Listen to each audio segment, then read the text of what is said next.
Right, this is our first, I guess you could say our first review. Something, again, a little different to what we have been doing so far. And our review for today is Louis C.K. live in Perth, Australia. And first time for both of us. We'd never seen him in person before. And I've been a fan of his for years and years. And yeah, what did you think? It was a great night. Yeah, it was great, yeah. I liked it. There's some pretty dark humor in there as well. Yeah, I liked it. It didn't hit every nail on the head, but like I did find it, Yeah. I mean, there's definitely. I mean, no comedy show is ever going to be completely 100% flawless from start to finish. Yeah.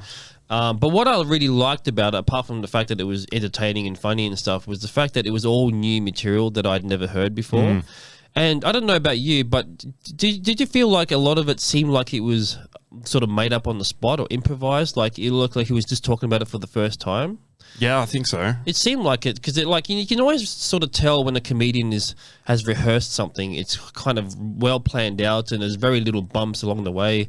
And it seemed like with this one, with Louis C.K., and I think it's probably his style anyway, where it just seems like he was just kind of thinking off the top of his head. Like he'd have these like subjects that he'd go to, but like the way to get to those subjects was almost like it wasn't rehearsed. It was just sort of, that's what it came out. That's what it seemed like to me anyway. Now it could have been rehearsed, but it just maybe that's how he just sort of presents it. But it seemed like he was definitely kind of just running off the top of his head as far as like the stuff that he was talking about. It's particularly like his experiences and stuff about Australia, like how like the crows. Yeah, like because him, he's like not used to all these weird sort of sounds and compared to like his hometown. So when birds are like literally screaming at him, he's like he finds that's like so weird, and so that kind of thing. It doesn't seem like you could really rehearse that, or maybe you could, but I mean, you know what I mean? Like, it just seems like it was very organic and natural and not rehearsed at all. So, yeah. So I think it was pretty cool. It's round of applause for that because I don't like hearing the same like jokes all the time. Yeah. I tune out really, I'm like yeah, once you've heard it, it's kind of it's done. That's it. But sometimes you get some good jokes that like you can pull out every Old Faithful every now and then. It's still like funny. some comedians, like very high profile ones, like your Jerry Seinfelds and stuff, they'll sort of like they'll have new material, but it'll be mixed in with like some older material that people kind of know, the go-to, so to speak, and they're the ones that they're sort of known for, because that's sort of what brings in some the audiences, But so it was a fun night. A lot of like interesting stuff. Like I like the setup as well because it was initially interesting to know that he was doing it at Perth Arena, which is like a 15,000 sort of capacity venue, and I'm like, how is that going to work for stand-up comedy? Like, it just seems like it's too big. So we're on our way to go see Louis C.K. And this will be the first time for both of us. Yeah. I've been a big fan of his for a year, so... should be a good night.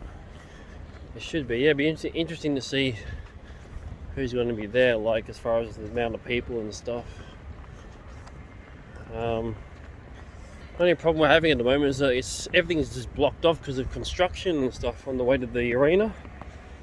But we were just sort of saying on the way here, like it's hard to believe he's playing in an arena that's basically 15 to 20,000. Such a tiny capacity. place. Yeah, But not for Perth. Just so you know. it's massive though. I mean, especially for Perth, it's a massive. Like, Yeah. I knew he was big, but I didn't think he'd be playing arenas. Like, that's just stupidly massive. Because he still plays small clubs. Like, I mean, he'll play in front of like, one of those small clubs in New York in front of like 200 people or whatever. Yeah. And then he's coming here and playing 15,000 bloody arenas. So, so yeah, this is going to be interesting, but we'll have a full report when we come back out on the other side. Sadly, we can't film much stuff once we're inside because they have a bit of a no phone policy. Like I said before in the other episode, I don't think it might be Louis C.K.'s rule, but I think it might also be just the venue itself as well. Yeah. Because last time I was here, I went to go see Tool. Yeah. They had a no phone policy, but then Tool does have that rule in all their shows though, so Yeah, so this is it's going to be fun. There's a couple of warm up acts. I don't know the names. I think they've already started anyway, so we might catch like the last leg of one Someone's act. Yeah, you never know. Some of them might be really funny, but they're essentially just sort of warm up things to kind of get the crowd into that mood of like getting ready for laughing and Yeah. But I don't think you really need to get into the mood for Louis C.K. Either you're a fan or you're not, So. It's like, this sucks. Yeah, I want Yeah. Yeah, I want to see if anyone else does actually walk. Yeah, it's one of those things. You're going to be here to go see them, and you know what's going to be coming up. So Yeah. it'll You be. can't tell if they're going off to cry and quit the show because they're offended or. All right, there's so a lot of people. All right, we'll see you on the other side. Big. But then when we walked in there and had a look at the setup, and the stage was sort of like on the floor, but like halfway across, so it was really like a half circle kind of thing. Yeah. And so I was like, okay, the way they've set it up, it makes sense. It's like it gives you a sort of theatre kind of environment. And I think the reason why they did it there was because there's not really, and correct me if I'm wrong, if anyone knows in particular in Perth about if there's any theatres of that size that's going to hold like 5, 6, 7,000 people. Not comfortably. No, not like, there's like the Riverside and a few other places, but they don't hold anywhere near that much. So now looking back on it, it makes sense why they would do it at Perth Arena, the way they had it set up. So, Yeah. and because it wasn't sold out, there was a few empty seats around, but for the most part, it was pretty filled up. And I'd probably ballpark guess maybe 5,000 or something, maybe. I'm guessing, So, yeah, it was a good night though, and interesting to see Louis C.K. looks a little older, Yeah. So like the red hair's kind of gone now and it's all grey, and yeah, but he sounded and acted just like Louis C.K. always does, and but man, he went into some pretty dark stuff for sure, Yeah. testing the audiences and having to go at them every once in a while, like well, you laughed at this, so you should be able to laugh, you know what I mean? Like, it's just, once you're in once you sit in, it's like a roller coaster. Once you get in there, you're in for the ride. And you've got to like be part of the whole journey. Yeah. You can't just bail out to halfway through the roller coaster, right? Because what's the point of that? Yeah, and I like the time schedule. It was quite nice, It wasn't like drawn out, way Yeah. too long. Yeah, it was only on for maybe an hour or so. Yeah. a little more than an hour. It's just enough time so that you're still like, awake and, you're paying attention and stuff like that. And, Yeah. because 2 hours. I don't know. Has any comedy stand-up been on for 2 hours?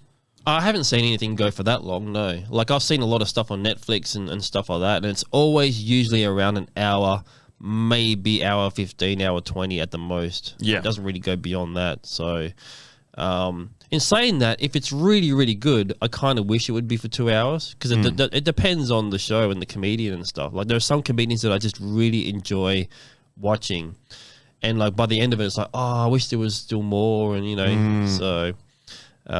but yeah, you're right. I think an hour is pretty good for that kind of stuff, especially when you're sitting down in one spot and you're kind of engaged, and you kind of want to, after an hour, you want to kind of get up and Stretch move your around. legs, yeah, and have an intermission, or because it's not like a gig where at a gig you're sort of just standing the whole time, so you can kind of move around and stuff like that. But but these kind of shows, it's like you're sitting down and that's it. And yeah, you could get up and move around, but then you're missing out on the show. Yeah, well, I was amazed about how many people kept on buying beers, and beers and beers and beers and beers, like drinking, spilling it all over the place. Yeah, that floor, like, when we're coming out, soaked. yeah, it was soaked. Like, someone had spilled like 10 beers all over the floor or something. It was Wow, just- I'm like, God, that's expensive. And not only that, it's the arena's pricing's pretty steep. yeah. But you're just wasting money on a show that you really don't really. It's like you're more entertained drinking than you are at actually show. And that's the thing. We talked about this after the show as well. Like, how, like, especially at like live gigs, live, music shows, concerts, that there's a bunch of people that would just be walking around the entire show not paying it's attention. headliner gigs. It's not really like local bands because people just don't. They'll just grab one beer and I don't care. But it's a big band, so they grab 6 beers and go, "Oh, come on," you know. They definitely do that for a lot of the big. I remember seeing AC/DC once, and like I just remember seeing someone had brought like just a whole bunch of beer, like stacks of them. And like obviously, they were not wanting to have to go back through because it was a massive crowd. It was like 50,000 people there. So to try and get in and out of the crowd like that would be impossible. Yeah, but I don't want to go to the bathroom, you know, every 5 seconds because of the amount of beer. Well, they I've probably drunk. just piss into the cup anyway, you know. So Probably. Or just they do that at festivals in Europe all the time. Apparently, they just piss either just on the grass or on the floor or just in the bottle or something. Yeah. So, because what are you going to do? You're stuck in the middle of 50,000 people. You're going to trudge all the way through them to get to the bathroom and then come back again. Like, yeah, it's impossible. It's way too hard. Just I guess. maybe just wear a nappy or something, you know. And Yeah. just piss in the nappy and Or then, just don't drink at all and just or just enjoy don't it. drink at all. But then, like, if you want to stay hydrated, I guess you know, water. You still got to drink water and Camelback stuff. beer. Camelback. You know, the big packs of beer. You wouldn't be able to get that in a festival or a gig at all. What but, is the Camelback beer? Camelback is basically a water storage so that you can actually drink while you're. It's like a backpack you can wear, so you can drink it as well. Yeah, right. So you'd find it probably very hard to get it in, and anyone who's got it in past security, well done. Why would they ban it though? Huh? Why would they ban it? Why would they ban it? Like, unless the actual festivals actually permitted them. Oh, okay. So you're bringing in your own alcohol. Yeah. Oh, okay. I see So what you mean. BYO, Yeah, and you hide it. But I mean, you got platypus flat packs that people do and bring in, and vodkas and stuff like that. And yeah. you can X-ray it, but you can't really. Doesn't really look like anything. Yeah. Oh, well, fair enough. We're just coming out of the Louis C.K. show, and what do you reckon? It's pretty good. It's good. Some nice dark humour in there, which is good. Yeah, lots of dark humour in that one. Not every joke made me laugh, but there was a lot of jokes that made me laugh. So Yeah. I'd say it's a good show.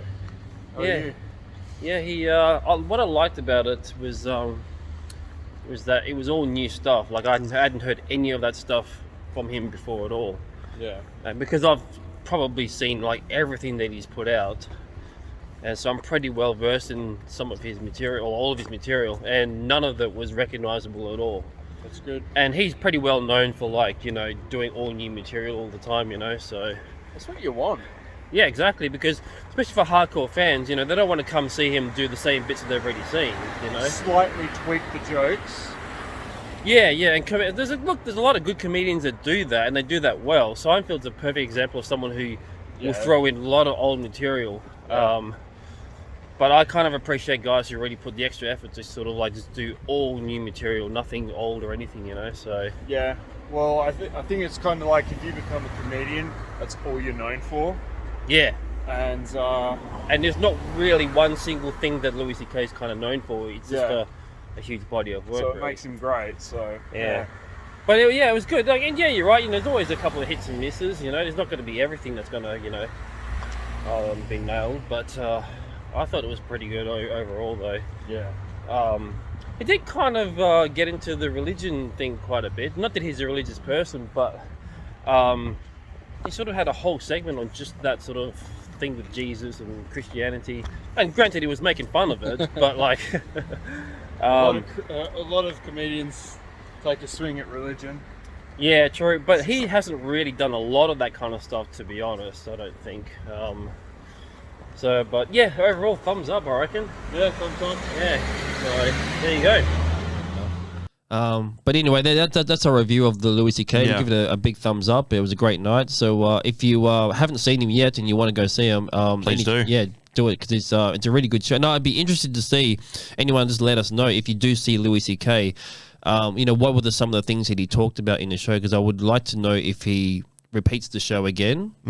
And was it just literally all improvised and stuff, or was it? I mean, obviously it wasn't all improvised, but that's the way it came across to me. And I'd be curious to know, how much of that is replicated in other shows as well. So, because he talked about And you notice like a theme with his stuff is like it's all sex related stuff, which is ironic because of the thing that happened to him a few years ago. You know, that was sex related. So, but all of these jokes, or most of the jokes, are all sexual related somehow. You know, and it's funny though. Don't get me wrong, it's funny, but it's just like there's a recurring theme in a lot of his jokes. So it's kind of his thing, I guess. So.